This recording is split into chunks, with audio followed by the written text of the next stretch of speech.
歡迎收睇今集嘅經營有道。今集嘅主題係時間與管理。講起時間，好多時你可能都會諗起時間係非常之寶貴嘅。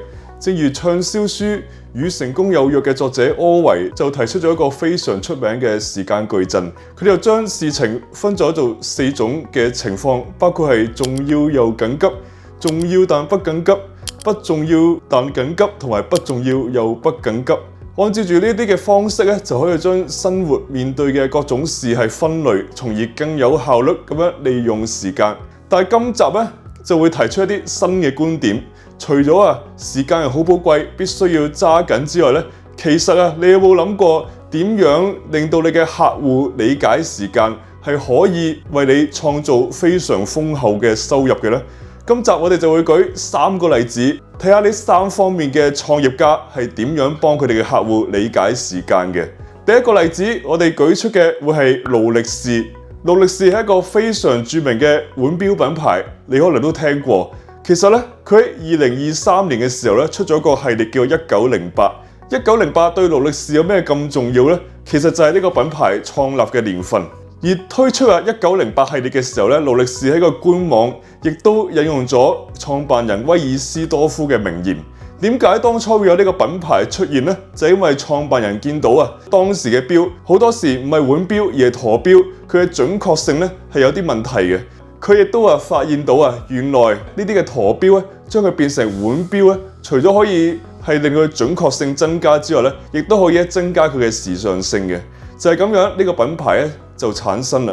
勞力士一個例子講緊係咩呢？就係有啲品牌其實佢已經有非常長嘅歷史，可能超過100年，正如勞力士咁樣。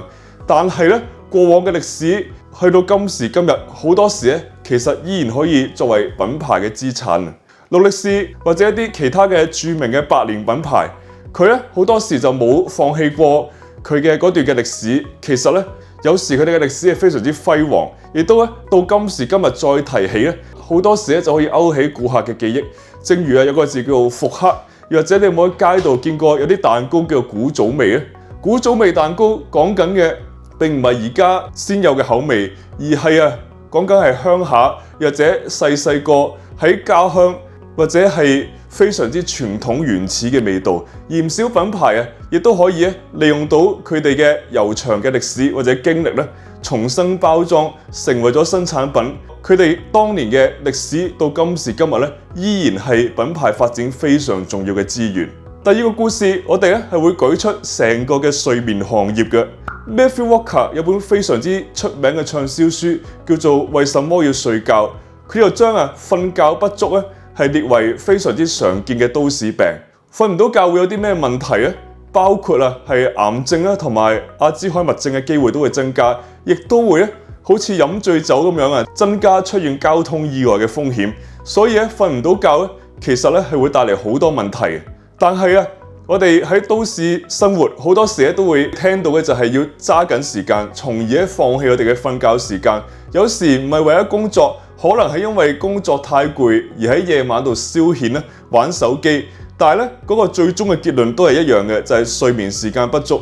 而就住呢個痛點就有好多嘅行業應運而生。亦都有人講未來嘅30年睡眠經濟將會非常之發達。咁到底包括係乜嘢呢？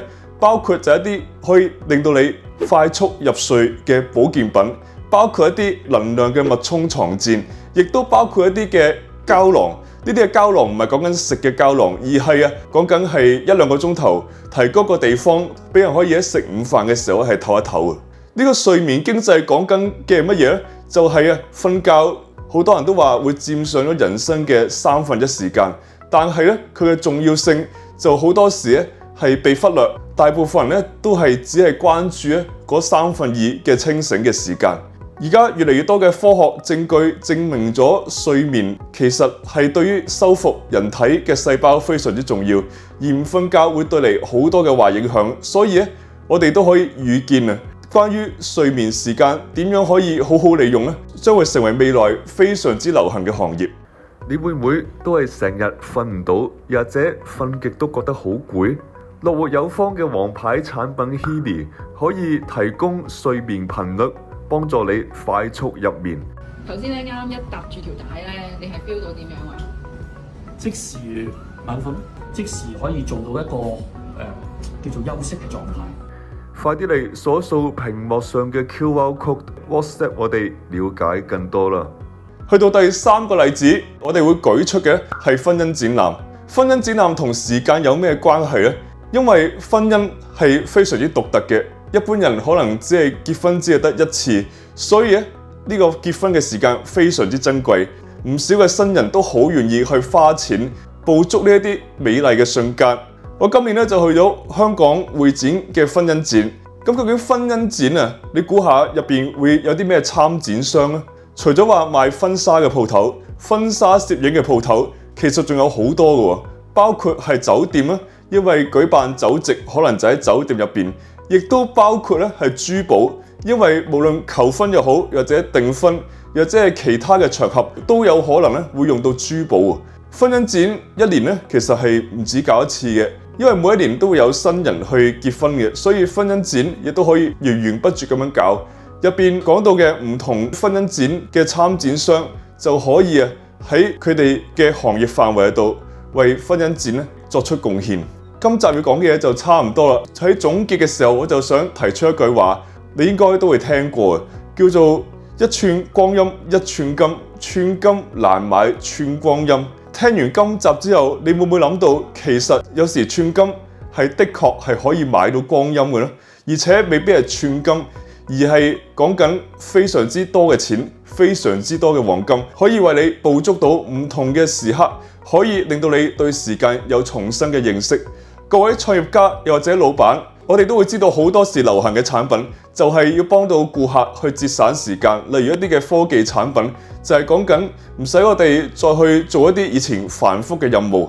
你又有冇諗過，除咗節省時間之外，幫助顧客重新認識佢哋嘅時間，會係一個非常之大嘅商機呢？如果你對今集嘅內容有啲咩意見，又或者有啲咩想分享嘅話，歡迎喺影片下邊嘅連結揾我哋。我哋下一集會為你分享更多關於經營有用嘅資訊。今集嘅時間就差唔多啦，我哋下集再見，拜拜。本節目由樂活有方贊助。樂活有方係一個一站式樂活平台，提供多元化嘅產品、服務同埋課程，幫助每個人輕鬆擁有健康美麗嘅體魄，享受愉快豐盛嘅生活。快啲嚟掃掃屏幕上邊嘅 QR code，或者 WhatsApp 我哋了解更多啦。